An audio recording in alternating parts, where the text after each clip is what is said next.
Hey there, folks.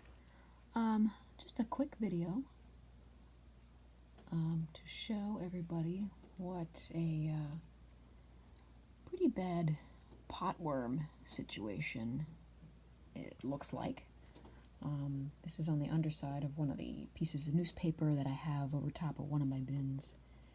And this is a pretty good representation of what a nice potworm infestation or bloom looks like. Looks like I've also got some mites up here, some of the white type. So yeah, here's keep it still for a second or two. That's what a whole bunch of potworms look like.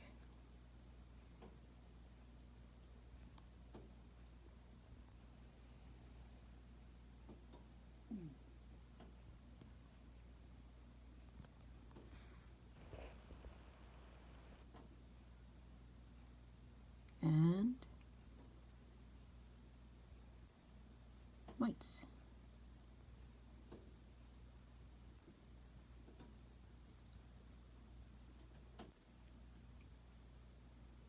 Okay, that's all for now. Have a good one.